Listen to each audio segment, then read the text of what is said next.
अस्सलाम वालेकुम, मैं हूं रिजवान अशरफ। इस वक्त सबसे बड़ा जो मसला बना हुआ है वो है जनरल आसिफ अली की रिटायरमेंट का। रिटायर हुए नहीं हुए, नोटिफिकेशन होगा, सीडीएफ का होगा, आर्मी चीफ का होगा, डिप्टी आर्मी चीफ का कब होगा, और स्ट्रेटेजिक कमांड का जो नोटिफिकेशन है वो कब होगा, उसके सरबरा का। नंबर वन, इस हवाले से बहुत बड़ी ब्रेकिंग न्यूज़ है मेरे पास। नंबर टू, इमरान खान को कौन सी पेशकश की गई है? एक बिल्कुल नई और ताज़ा ऑफर दी गई है इमरान खान को, उसके बारे में बड़ी अहम तरीन मालूमात। नंबर थ्री, बाकायदा तौर पर इस पूरी सूरत हाल की गवर्नमेंट की जानब से तस्दीक की गई है। तो मैं आपको बताता हूँ कि अब सूरत हाल क्या है। दो तीन बड़ी ब्रेकिंग न्यूज़ है, एक एक करके मैं आपके साथ शेयर करता हूँ। पहली खबर जो इस वक्त है वो है रिटायरमेंट के मुताबिक जनरल आसिफ की। अब जनरल आसिफ की रिटायरमेंट की जो कट ऑफ डेट है, मैं थोड़ा सा आपको आईनी कानूनी नुकता रख देता हूँ।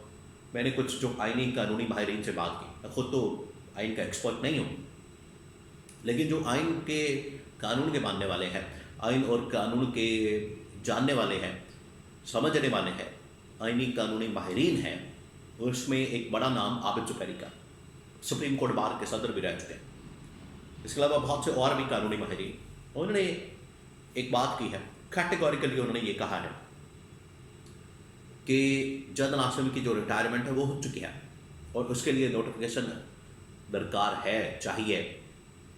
दो नोटिफिकेशन चाहिए, उसमें एक आर्मी चीफ का और दूसरा सीडीएफ का, चीफ ऑफ डिफेंस फोर्सेस का, कमांडर ऑफ डिफेंस फोर्सेस का, ये नोटिफिकेशन चाहिए।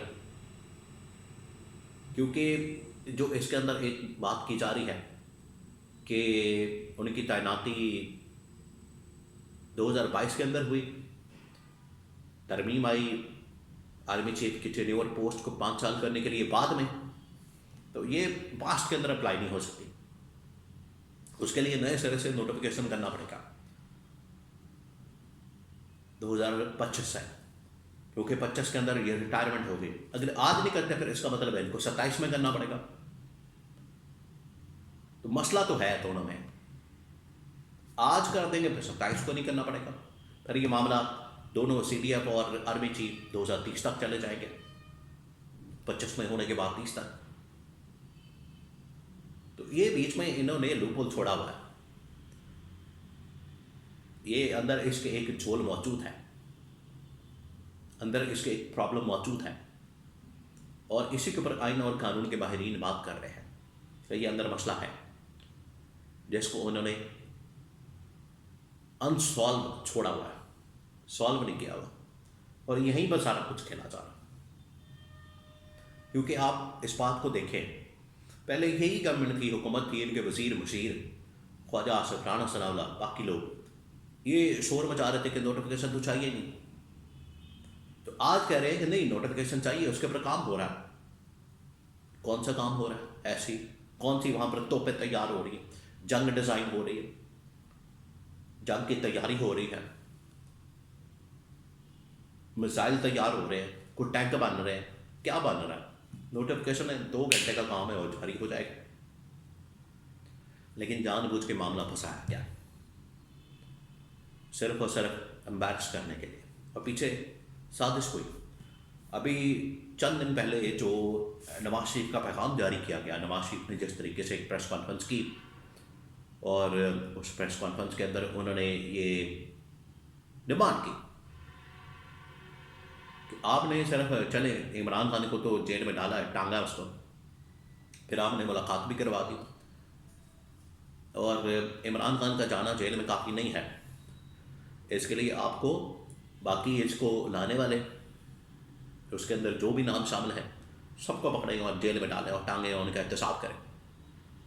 फिर जनरल अफेयर्स उसी सिलसिले की एक कड़ी है।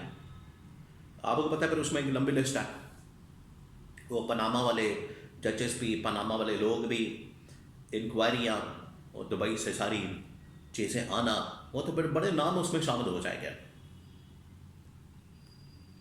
तो नवाज शरीफ जिस तरफ जा रहा है, खेल खेल रहा है, और आपको पता है वो इस तरह का आती है, पिछले 30-40 साल से उसने इस तरह के काम किया है, 99 के बाद अब उसको मौका मिला, बल्कि 2017 के बाद उसको ये मौका मिला, तकरीबन कोई आप कह लें 8-10 साल बाद, 15 और अब 25, 15-16 के अंदर भी ये मसला हुआ जनरल राहील शरीफ की तैनाती एक्सटेंशन को लेकर। उससे पहले 99 में, उससे पहले फिर 90 के अंदर। आज वही स्टेज आ गई है, नवाज शरीफ के पास कोई मौका आ गया, उसने फिर इस्तेमाल किया है।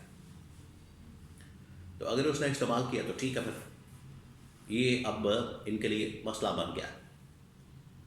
अब ये मसला हल हो भी जाता है तो वो जो क्रैक पड़ गया है, वो जो क्रैक्स पड़ गए हैं, वो जो दरारें पड़ गई हैं, वो जो एक आप कह लें कि लकीरें पड़ गई हैं, वन पेज फट गया है, वो अपनी सेम सिचुएशन बनने वाली।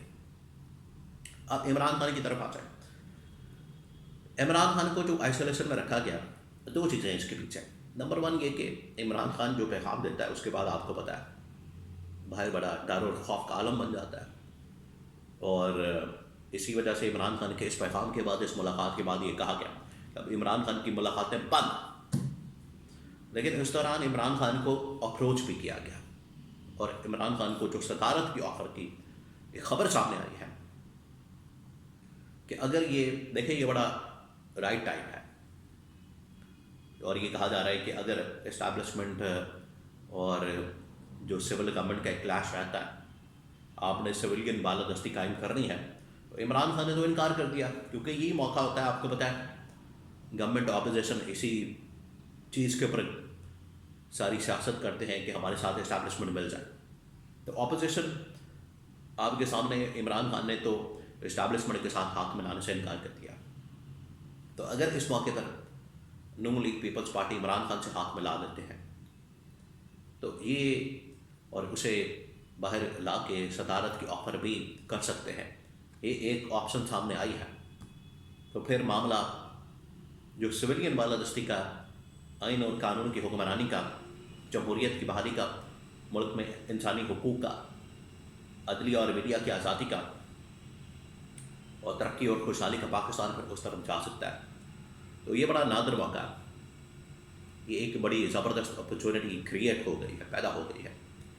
इमरान खान से मुलाकात नून लीग और पीपल्स पार्टी को या गवर्नमेंट को ये डर था कि इमरान खान कहीं पैगाम सॉफ्ट ना मैसेज भेज दे और उधर की सेटिंग ना हो जाए, क्योंकि अगर इमरान खान ने वज़न उनके पलड़े में डाल दिया इस्टेब्लिशमेंट के, तो ये एक इस्तेमाल होगा, स्टेटमेंट इमरान खान का वज़न इस्तेमाल होगा। इमरान खान क्योंकि आपको पता है जिस तरफ हो जाएगा उधर मामला बन जाता है।